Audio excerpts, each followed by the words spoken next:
नमस्कार दोस्तों, आपका स्वागत है हमारे YouTube चैनल में। हम आपको ये क्लास 12th का एक टॉपिक है उच्चिष्ट और निम्निष्ट या उच्चतम निम्नतम या इंग्लिश में मैक्सिमम मिनिमा कहते हैं। तो ये आपका जो अवकलन के अनुप्रयोग है उसमें है टॉपिक। तो इसका इम्पोर्टेंट क्वेश्चन हम करा रहे हैं जो बोर्ड में आया हुआ है और आगे के लिए भी आपके लिए इम्पोर्टेंट है। तो चलिए इसे करते हैं। क्वेश्चन नंबर आपका ये एक क्वेश्चन लिया है केवल। तो सिद्ध कीजिए कि एक दिए गए वृत्त के अंतर्गत सभी आयतों में वर्ग का क्षेत्रफल उच्चतम होता है। तो इसका मीनिंग क्या हुआ कि ये जो वृत्त है तो वृत्त में कोई भी आयत, अनेक आयत बनेंगे। तो वह कह रहे हैं कि आयत का जब क्षेत्रफल अधिकतम होगा उस समय वो क्या होगा, वर्ग होगा। ये हमें सिद्ध करना है। तो पहले तो हमें आयत लेकर ही चलना पड़ेगा, उसका क्षेत्रफल हमें उच्चतम सिद्ध करना पड़ेगा, तब देखा जाएगा कि वो वर्ग है या नहीं। वर्ग होने की स्थिति में आपको पता है भुजाएं बराबर आनी चाहिए। तो फिलहाल हमने मान लिया है वृत्त का व्यास जो कि फिक्स रहेगा d है मान लीजिए, और इसके अंदर क्या है, आयत ABCD है, इसकी लंबाई x मान ली तथा चौड़ाई y मान ली। अब देखिए ये तो आयत में 90 डिग्री होता है कोण, और ये आपका कर्ण जो होता है व्यास बन जाएगा, और ये आपका व्यास है d। तो देखिए इसमें पाइथागोरस प्रमेय लग जाएगी। तो x square plus y square equals to d square, ये एक समीकरण अपनी तरफ से बन जाती है। अब आयत का क्षेत्रफल क्या होता है, एक्स इंटू वाई यानी लंबाई गुणा चौड़ाई। तो अब हमें यहाँ पर ये दो राशियाँ हैं, दो चर राशियाँ हैं, एक बनानी पड़ेगी, लेकिन इनका एक का मान यहाँ से निकाल रहे हैं तो स्क्वायर में है, तो मैंने इसे अपनी तरफ से स्क्वायर कर दिया है। तो a square equals to x square into y square. अब यहाँ से हम समीकरण एक से क्या ले आएंगे, वाई स्क्वायर की वैल्यू निकाल कर और इसमें रख दें। चलिए मैंने यहाँ पर रख दी। अब एक्स स्क्वायर से अंदर मल्टीप्लाई करें तो d square x square minus x की पावर 4। अब इसका क्या करेंगे, डिफ्रेंशिएशन करेंगे। तो differentiating with respect to x. अब देखिए इसकी दो पावर पर ध्यान नहीं देंगे क्योंकि ये हमने अपनी तरफ से वर्ग कर लिया है।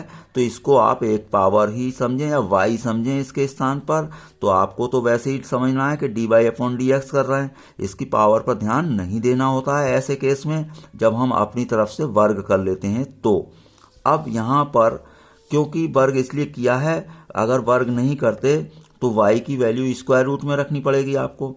अब स्क्वायर रूट में रखेंगे तो डिफ्रेंशिएशन करने में प्रॉब्लम आ जाएगी। तो ऐसा जब भी कोई केस हो तो वर्ग कर लें आप। अब यहाँ पर इसको हम y समझ लें और वैसे ही अवकलन करेंगे जैसे होता है। तो चलिए इसका d y upon d x पढ़ लें। तो d a square upon d x, इसका क्या होगा, एक्स स्क्वायर का 2x, तो 2x d square minus x की पावर 4 का क्या होगा, 4x क्यूब। तो ये इसका डिफ्रेंशिएशन हो गया, इसे समीकरण नंबर 2 कहते हैं। अब अगला स्टेप क्या होता है, उच्चतम या न्यूनतम मान के लिए क्या करते हैं, dy अपॉन डी एक्स को हमेशा 0 रखते हैं या एफ डैश एक्स को 0 रखते हैं। तो ये मैंने 0 रख दिया। अब इसी वैल्यू लिख दी, ये इस साइड जाएगी प्लस हो जाएगी। अब देखिए इसमें 2 दूनी 4, 2 ये कट जाएगा, एक एक्स की पावर कम हो जाएगी, एक्स स्क्वायर आ जाएगी। तो d square equals to 2x square.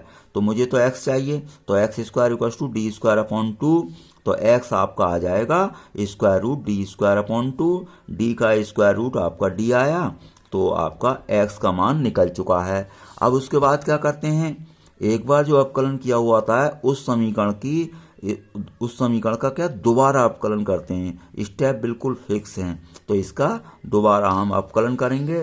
तो समीकरण 2 का पुनः अवकलन कर रहे हैं हम। तो मैंने समीकरण यहाँ 2 लिख दी है। तो इसका जब पुनः अवकलन करूंगा तो x का क्या हो जाएगा 1, तो 2d स्क्वायर माइनस इसका क्या होगा आपका x क्यूब का 3x स्क्वायर, तो 3 4 12, तो माइनस 12x स्क्वायर हो गया है।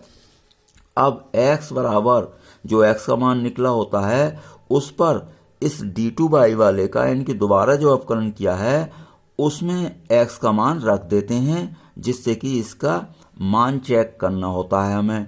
तो तो मैंने यहाँ पर रख दिया, ये तो ऐसे ही उतार दिया। यहाँ x के स्थान पर मैंने क्या रखा, d/√2। अब इसका यहाँ पर वर्ग है ना, तो वर्ग हो जाएगा और ये वर्गमूल हट जाएगा, तो d²/2। अब देखिए 2 से ये 12 कट जाएगा 6 बार, तो 2d² माइनस 6d², क्या बचा, -4d²।